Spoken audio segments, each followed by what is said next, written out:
আমি যখন ওকে দেখছিলাম তখন দেখছিলাম ও সাদা ফ্যাকাশ হয়ে গিয়েছে, একটা ফোঁটা বিন্দু রক্ত ওর ভিতরে ছিল না। মাননীয় সদস্য রোকেয়া বেগম, মহিলা আসন ৪৫, আপনার সময় ৫ মিনিট। মাননীয় স্পিকার, আপনাকে ধন্যবাদ। মাননীয় স্পিকার, ৫ই আগস্ট আমার ছোট্ট জাবির ইব্রাহিম গুলিবিদ্ধ হয় এবং অতিরিক্ত রক্তক্ষরণে শাহাদত বরণ করে। মাননীয় স্পিকার, আমি যখন ওকে দেখছিলাম তখন দেখছিলাম ও সাদা ফ্যাকাশ হয়ে গিয়েছে, একটা ফোঁটা বিন্দু রক্ত ওর ভিতরে ছিল না, পুরোটা রক্ত এই জমিনে পড়ে গিয়েছে। মাননীয় স্পিকার, আমার ছেলের মতো অসংখ্য শহীদের রক্ত ও বীর সন্তানের অঙ্গহানি আর্তনাদে ভাসছে এই জাতীয় সংসদ। দীর্ঘ ১৭ বছর পর নানা জুলুম নির্যাতনের পর এই রক্তস্নাত জাতীয় সংসদে আবারও অধিবেশন চলছে বাজেট আলোচনা, যা কিনা জুলাই না আসলে আসলে সম্ভব হতো না।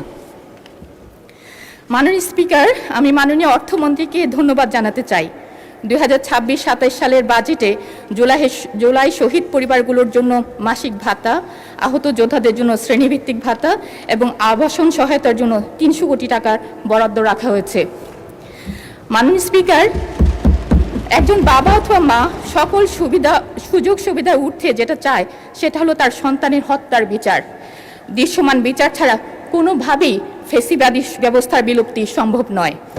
বর্তমান সরকারের কাছে আমাদের দাবি প্রত্যেকটা হত্যাকাণ্ডের বিচার। মাননীয় স্পিকার, ২০২৬-এর ২১শে জুনের প্রশ্নোত্তরে মাননীয় আইনমন্ত্রী বলেছেন, ২৪শে জুলাই সংঘটিত মানবতা বিরোধী অপরাধে আন্তর্জাতিক অপরাধ ট্রাইব্যুনাল মামলা করা হয়েছে ৮০টি, তার মধ্যে ৭টি মামলার রায় ঘোষণা হয়েছে, ২২টি সাক্ষ্য গ্রহণ করা হয়েছে এবং ৫১টি তদন্তাধীন রয়েছে।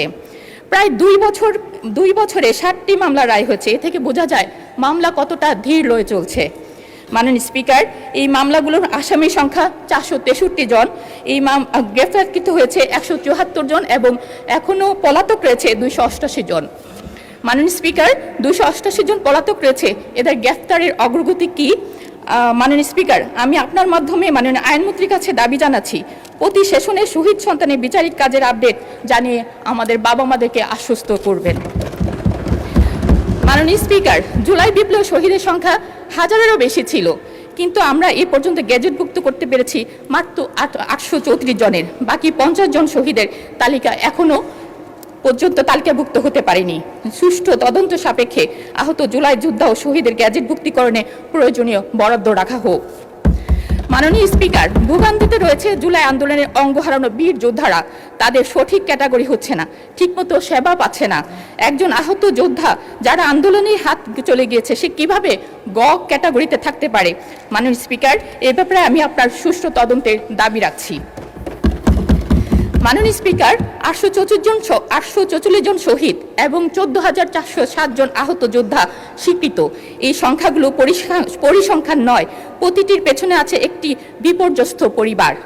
এই পরিবারগুলোর পাশে শুরু থেকে যে প্রতিষ্ঠানটি দাঁড়িয়েছে সেটি হলো জুলাই শহীদ স্মৃতি ফাউন্ডেশন। আর্থিক সহায়তা, চিকিৎসা, পুনর্বাসন, মানসিক স্বাস্থ্যসেবা, স্মৃতি সংরক্ষণ সবকিছু এক ছাদের নিচে। এই পর্যন্ত ৮৩১টি শহীদ পরিবার এবং ৬,১২৭ জন আহত যোদ্ধাকে নিয়ে ১২০ কোটি টাকা সহায়তা দেওয়া হয়েছে সম্পূর্ণ স্বচ্ছতার সাথে, যা তাদের একনাবিল সিএ ফার্ম অডিট রিপোর্টে প্রমাণিত রয়েছে।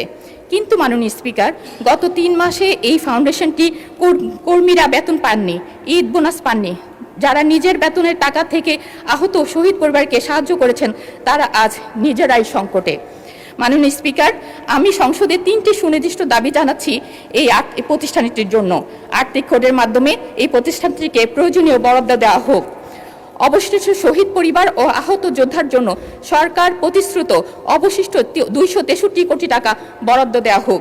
মুক্তিযুদ্ধ বিষয়ক মন্ত্রণালয় অথবা সমাজতন্ত্র মন্ত্রণালয় এই ফাউন্ডেশনটিকে আনুষ্ঠানিক সহযোগী প্রতিষ্ঠান হিসাবে স্বীকৃতি দিক, কারণ এই ফাউন্ডেশনের কাছে আছে স্বচ্ছতা, অভিজ্ঞতা, ওয়ান স্টপ সক্ষমতা এবং সবচেয়ে বড় কথা মানুষের বিশ্বাস। মাননীয় স্পিকার, আমাকে একটু সময় দিবেন 2 মিনিট। সদস্য, আপনাকে 2 মিনিট বাড়িয়ে দেওয়া হলো, 2 মিনিটে শেষ করবেন। ধন্যবাদ মাননীয় স্পিকার। জুলাইকে মুছে ফেলতে পলাতক ফ্যাসিস্টের বাহিনী বাস্তবে ও সামাজিক মিডিয়াগুলোতে অতিমাত্রায় তৎপর। বিভিন্ন জায়গায় জুলাই যোদ্ধাদের উপর নির্যাতন, হুমকি, স্মৃতিস্তম্ভ পুড়িয়ে ফেলার মতো ন্যাক্কারজনক ঘটনা ঘটছে। জুলাই যোদ্ধাদের আইনি সুরক্ষা দেওয়া হলেও রাজনৈতিক সুরক্ষা দেওয়া হয়নি। এ ব্যাপারে মাননীয় আইনমন্ত্রীর কাছে একটি সুস্পষ্ট নির্দেশনা চাচ্ছি।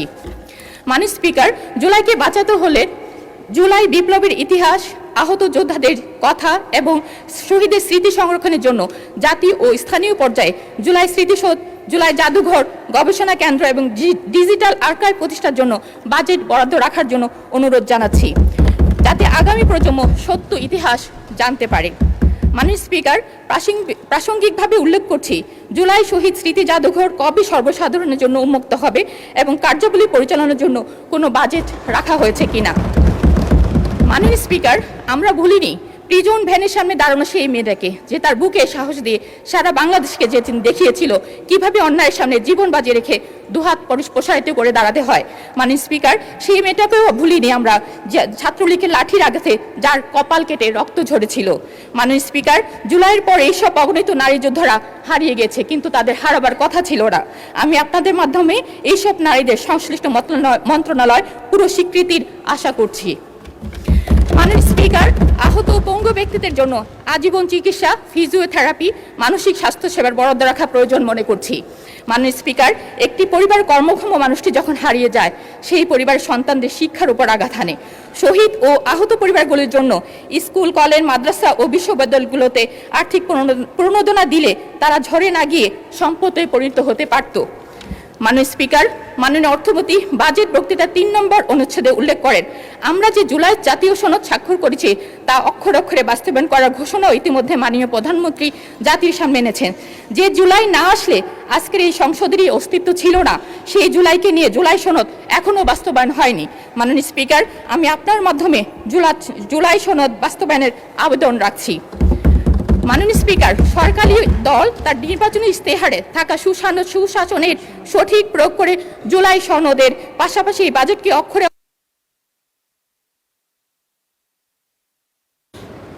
ধন্যবাদ মাননীয় সদস্য।